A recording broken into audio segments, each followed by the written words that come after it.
Hello प्यारे बच्चों, happy new year first of all. Before we start anything, सबसे पहले मैं बहुत खुश होके सबको कहना चाहता हूँ ये साल मुबारक हो आपको। ये साल आपको जो आप विश करो वो सब कुछ दे।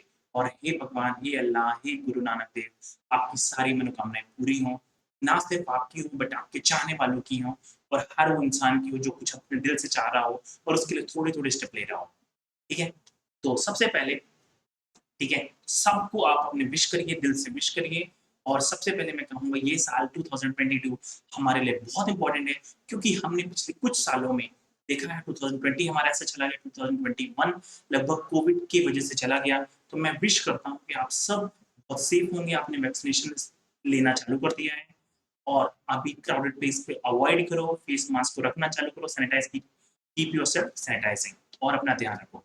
ठीक है? अब आज हम बात करने वाले हैं, आज हम थोड़ा पढ़ाई को छोड़ के कुछ ऐसे टॉपिक को बात करेंगे जो आपको लगेगा कि यार ये चीज़ें हैं, ये ये जो छोटी-छोटी हैबिट्स हैं, ये किसी इंसान को बहुत अच्छा इंसान बना सकती हैं। So these may not be academics, but these are very important skills which will make you better person in your life. आप कुछ भी करना चाहें, you can do that. Okay, तो यही आज हमारा टॉपिक है और यही आपका एजेंडा है। ठीक है?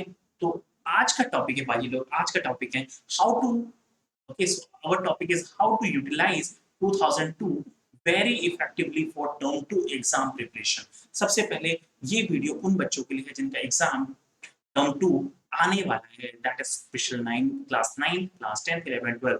ठीक है? आपको कैसे-कैसे आपको अपना टाइम को यूटिलाइज करना है, क्योंकि कुछ ही दिन में आपके बोर्ड के टर्म 2 एग्जाम्स आने वाले हैं। ठीक है? Let's start. बट बिफोर अगर मैं आपको बताना चाहूँ अपने बारे में, तो I have done my BTech in mechanical engineering. मतलब मैकेनिकल मतलब होता है फिज़िक्स से रिलेटेड बहुत सारी चीज़ें। मैकेनिकल इंजीनियरिंग करने के बाद मुझे फिज़िक्स रियलिटी में बहुत बहुत अच्छे से समझ में आई और वो सारा नॉलेज मैं आपके बीच में लेके आया हूँ। अबाउट माय एक्सपीरियंस, तो मैं कहूँगा कि मैंने अपनी लाइफ की बेहतरीन 3 साल, 3 plus years I have spent in teaching student for JEE, NEET, advance, CBSE और आईसीएसई। डिफरेंट डिफरेंट करिकुलम के बच्चों को पढ़ाया है, not only in India but I also got the opportunities so that I can teach with in UAE as well.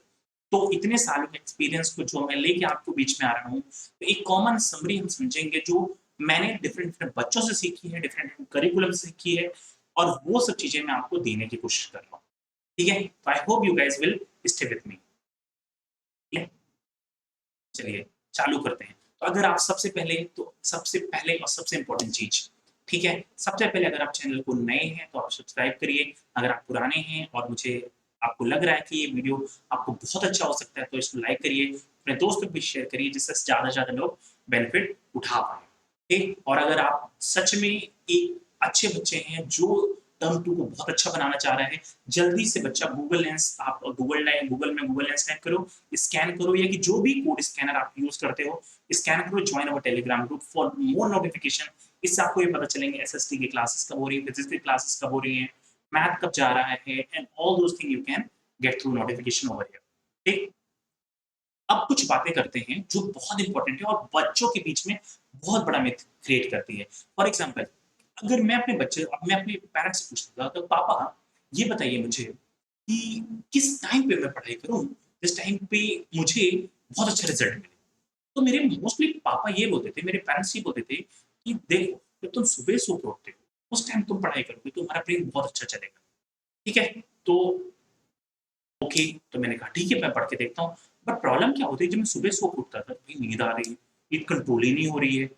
ठीक है? और आज की डेली लाइफ हमारी ऐसी हो चुकी है कि मैं नहीं मानता कि अगर आप बहुत ज़्यादा डिसिप्लिन है दैट इज़ फाइन, बट आपकी लाइफ में इतने सारी चीज़ें चल रही हैं, मुझे नहीं लगता कि कोई बच्चा आज की डेट में 11 बजे या 12 बजे से पहले बेड में जा रहा है। It's very hard for me, right? तो इसका मतलब है कि अगर आप 12 बजे जा रहे हो और अगर 4 बजे उठने की कोशिश कर रहे हो, तो अब तो आपने प्रॉपर नींद नहीं ली और प्रॉपर नींद नहीं लोगे तो पूरा दिन बेकार जाने वाला है। इसका मतलब है कि आप सुबह तो पढ़ाई कर नहीं पाओगे। इसका सॉल्यूशन क्या है? तो अच्छी बात, अभी जो मैं रिसर्च करके देखता हूँ और कई लोगों को मैं देख रहा हूँ कि अब हमारे पास कुछ ऐसे भी नंबर लोग आना चालू हो गए हैं, जो बोलते हैं कि sir, it is not important to study at a morning, it's not important to study at afternoon or neither at your evening nor at your night. It is important for you to study at your comfortable of timing. For example अगर कुछ बच्चा कोई sports वाला है, जिसे sports बहुत पसंद है, तो भाई सुबह सुबह तो स्पोर्ट्स करने जाना है उसको, राइट? तो सुबह सुबह पढ़ाई कर नहीं सकता, so he has to look for the slot at which he can study properly. For example ये हो सकता है दोपहर में हो जाए, ये हो सकता है शाम को हो जाए, ये हो सकता है नाइट को हो जाए। तो आप अपनी बेहतरीन टाइम के हिसाब से अपना टाइम स्लॉट डिसाइड करिए, और ये टाइम डिसाइड करिए कि जिस टाइम पर आप चीटिंग नहीं करोगे। इसका मतलब आप अगर 4 से 5 बोल रहे हो you will sit for study, you will sit for study. Okay, it does not matter whether you go for morning, evening, or afternoon. Okay, so the best time to study is the time at which you are comfortable. Second and most important thing is that it does not matter आप किस profession को select करने वाले हो, आप term to में कितना marks लाने वाले हो, किस सब्जेक्ट में मार्क्स लाने वाले हो, लेकिन आपकी एक कॉमन मैं आपको एक बताने वाला हूँ। जल्दी से जल्दी आप एक चीज करना सीख जाओ, that is draw up a time table. ये बहुत इंपॉर्टेंट होता है।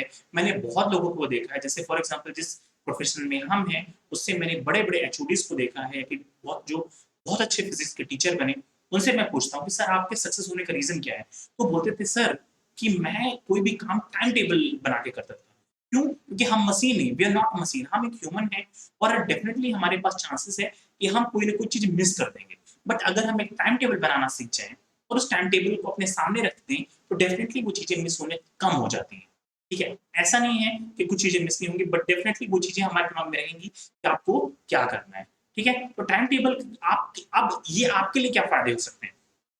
तो आपके लिए फ़ायदा बच्चे ये हो सकता है कि अगर आप टाइम टेबल लिखते हो, जैसे फॉर एग्ज़ाम्पल मंथ का एक टाइम टेबल लिख लो, और आप लिख लो कि किस दिन को आपको टेस्ट आने वाले हैं, किस दिन आपका टेस्ट होने वाला है, किस दिन आपका होमवर्क सबमिशन है। जैसे फॉर एग्ज़ाम्पल आपके अभी बोर्ड एग्ज़ाम्स आ रहे हैं, आपको अभी एक्सपेरिमेंट सबमिट करना है, राइट? तो आपके होमवर्क कब सबमिशन करना है, कब आपके असाइनमेंट्स को कंप्लीट करना है, कब आपके डिफरेंट डिफरेंट कॉम्पिटिशन्स हैं।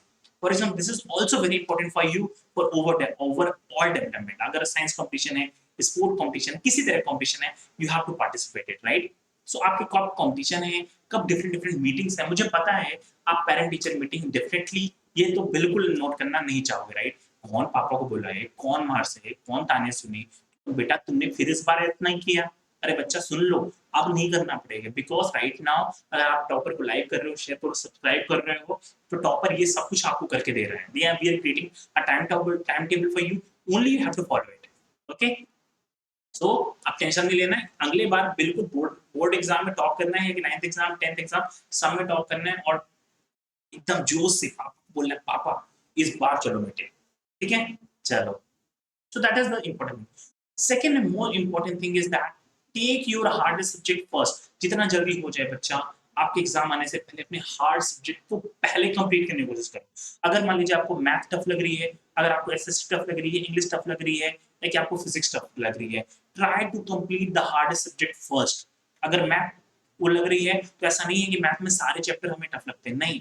मैथ में भी हमने देखा है कुछ चैप्टर हमें आसान लगते हैं, कुछ चैप्टर हमें टफ लग रहे होते हैं। तो क्या करो, टफ चैप्टर को जल्दी से जल्दी कंप्लीट कर लो। क्यों? क्योंकि जब आपका एग्जाम आने वाला होगा तो आपके दिमाग में वही घूम रहा होगा। यार आसान टॉपिक आपके दिमाग पे टेंशन नहीं देते, कभी भी याद रख लो। आसान टॉपिक आपको पता है, यू नो दैट कि these are your strongest bench. So what will happen, जो टफ कॉन्सेप्ट होगा या कि हार्ड कॉन्सेप्ट होंगे, वो आपको दिमाग में आएंगे, यार मैंने ये चीज तो पढ़ी नहीं, ये चीज तो पढ़ी नहीं, अगर इससे क्वेश्चन आ गया मैं क्या करूंगा, मैं फेल हो जाऊंगा, मैं फेल हो जाऊंगा, and you will start crying literally man. जल्दी जल्दी क्या करो, हार्ड सब्जेक्ट, टफेस्ट सब्जेक्ट को जल्दी से ले लो, ठीक है? कंप्लीट करो जल्दी से। अब क्वेश्चन होगा सर हार्ड सब्जेक्ट को कैसे करें? भैया टॉपर आ गया है लाइफ में, ठीक है? Topper is live right now. अगर मैथ टफ जा रही है, इंग्लिश टफ जा रही है, फिजिक्स टफ जा रही है, सोशल साइंस टफ जा रही है, बायो जा रही है, केमिस्ट्री जा रही है, कोई भी सब्जेक्ट जा रही है, we are on live. That is why मैं बोल रहा हूँ जल्दी से लाइक करना है, शेयर करना, सब्सक्राइब करना है, ठीक है? This is very very important. Okay, चलिए नेक्स्ट है rotate your subject. This is very important. For example अगर आप लॉन्ग ड्यूरेशन पढ़ना पसंद करते हो, अपने सब्जेक्ट को ड्यूरेशन आपको सब्जेक्ट को थोड़ा रोटेट करो। फॉर एग्जांपल आपने 30 मिनट कुछ पढ़ लिया, 20 मिनट कुछ और पढ़ो, 20 मिनट कुछ और पढ़ो। इससे ओवरऑल क्या हो रहा है, आपका इंटरेस्ट रोटेट हो रहा है, और आपका ब्रेन क्या बोल रहा है, नहीं मैं थका नहीं हूं, मैं I am ready to absorb some more. Understood? That's what you have to remember. I can see through the chat, so many of you are excited, right? मैं देख सकता हूँ, Gitanshi is here, Nitashi is there. and so many of you are so excited. Literally बच्चा लोग सच में आपको भी happy new year, happy new year बच्चा, happy new year, happy new year. बहुत सारे बच्चों ने लगभग इतने सारे बच्चे मुझे एक साथ happy new year is the first time happening with in topper platform. I am literally very happy for you and मैं उस दिन बहुत हैप्पी होऊंगा जिस दिन मैं आपके एग्जाम्स के मार्क्स सुनूंगा and I will be so flourished. Literally देख लेना, मैं आपको न्यू ईयर रेजोल्यूशन देता हूँ कि जिस दिन आपके मार्क्स बहुत अच्छे आएंगे मैं उस दिन लाइव डांस करूंगा। और मैं बहुत, I can promise you that I dance so bad but still I will dance for you because of happiness. ठीक है, तो जल्दी से मुझे कौन थम्स अप करके बता दो कौन कौन एक्साइटेड है जल्दी से, right? Come on, make it fast. Okay, I can see so many of you have started this. Excellent, guys. Okay, next habit which is very important is rotate your subject. जल्दी जल्दी rotate करते रहो तो interest बना रहेगा, right? So this is very important. Next time and very important thing is that अगर मान लीजिए आप लंबा ड्यूरेशन पढ़ना पसंद करते हैं, फॉर एग्जाम्पल किसी को हैबिट है 1 घंटे, किसी को हैबिट है 30 मिनट, किसी को हैबिट है 45 मिनट, तो क्या करो, हमेशा याद रखिए, if you are going for long duration, take 50 minute study, 10 minute break. 50 minute आपको क्या करना बच्चा, 50 मिनट लेनी है आपको स्टडीज और 10 मिनट का आपको क्या करना है, ब्रेक लेना है। कि जब आप 50 मिनट आप स्टडी करते हो, 10 मिनट ब्रेक लेते हो, आपका दिमाग क्या हो जाता है, खुश हो जाता है, बोलता है चलो मुझे भी तुमने रेस्ट किया। ठीक है, अदरवाइज क्या होगा, आप पढ़ाई नहीं करोगे, आपकी मम्मी क्या होंगी, बहुत परेशान होंगी, परेशान होकर आपके वो क्या करेंगी, पापा को बोलेंगे, क्योंकि मम्मी लोग बॉडी सेंटी होती है, बच्चों को बेचारे बहुत ज्यादा सजा नहीं दे पाती, तो पापा के पास जाएंगी, पापा को बोलेंगी देख लो बच्चा, देख लो भाई, आपके बच्चे तो पढ़ाई नहीं करते, इनका क्या होगा, क्यों मेरे बच्चे दूसरे शुक्ला सर के, मतलब वो बोलते हैं ना पांडे जी के बेटा, पांडे जी का बेटा, ये पांडे जी की बेटी इतनी बड़ी हो गई, मेरा बेटा देख लो नालायक नालायक सारा दिन पबजी खेलता रहता है, सारा दिन पता नहीं क्या क्या करता रहता है, बट पढ़ाई नहीं करता। टॉपर वाले लाइव हैं, वो रेडी है पढ़ाने के लिए, फिर भी बच्चा पढ़ाई नहीं करता। ठीक है, ऐसा होगा। ठीक है, तो फिर पापा के पास क्या होगा, पापा के पास तो भाई एक ही सॉल्यूशन होगा, यही वाला। समझ गए, बिल्कुल सही बात है, यही सॉल्यूशन होने वाला है पापा लोगों के पास, याद रख लेना। ठीक है, खासकर लड़कों को मैं बता दूं, बेटियों के पास छोटा सा सॉफ्ट कॉर्नर होता है तो पापा बोलते हैं ठीक है बेटा कर लेगी कुछ, right? So you need to remember, हमारे टाइम पे तो पापा तो बोलते थे बच्चा डायरेक्ट स्टिक लाओ, आज पता करते हैं बेटा कितना पढ़ाई करेगा। ठीक है, so that is what, these are the important things which you have to remember if you are going to prepare for term 2 exam. So I hope you understood some of the important thing and I will assume कि आप अपने implement करेंगे topper live के साथ, you will be connected, और connect करना है तो जल्दी से टेलीग्राम ग्रुप को स्कैन करो, गूगल लेंस को डाउनलोड करो, या कि कोई भी QR स्कैनर अगर आपके पास है जल्दी से डाउनलोड करिए एंड गेट स्कैन्ड। ओके, जल्दी से टेलीग्राम ग्रुप को ज्वाइन कर लो। जैसे ही आप ज्वाइन करोगे you will keep getting notifications कि कौन से सर, फिजिक्स वाले सर कितने बजे आ रहे हैं, मैथ वाले कितने बजे आ रहे हैं, एसएसटी कितने बजे इंटरेस्टिंग ढंग से होने वाली है, बायो के डाउट्स कब क्लियर होंगे और केमिस्ट्री के कॉन्सेप्ट कब आसान बनने वाले हैं। All those thing you can get from the toppers. So scan it, like it, share it and subscribe it and keep commenting. मुझे कमेंट करके बताओ कैसा लगा सेशन, क्या आप एक्साइटेड हो कि नहीं हो, और मुझे देखना है कितने लोग हैं जो हैप्पी ईयर में कुछ नया करने वाले हैं। जल्दी से, मेरा तो रेजोल्यूशन सिर्फ एक है कि मुझे आप सबको बेहतरीन पोजीशन में खड़े होके देखना है, राइट? और जिस दिन मेरा रेजोल्यूशन तो मैंने एक ही लिया है कि अगर आप सबने बहुत अच्छे मार्क्स लाए तो मैं लाइव डांस करूंगा, that's my promise for you. Okay, that's my promise and I will keep my promise. Now you have to keep your promise. So आपने अपने क्या, अपने नया साल रेजोल्यूशन क्या है और आर यू एक्साइटेड और नॉट, जल्दी से हैप्पी न्यू ईयर लिख के मुझे जल्दी से कमेंट करके बताओ। I will wait for you in live meeting and live classes that are going to happen, and you can find the timetable within our telegram. So for now, happy new year again, enjoy करते रहिए, खुश रहिए, safety बहुत ध्यान रखिए, precaution लीजिए and mask कभी भी पहनते रहना है, अभी समय नहीं गया है, right? So please keep care yourself, keep care your families and everyone. Till then, happy new year again and thank you very much.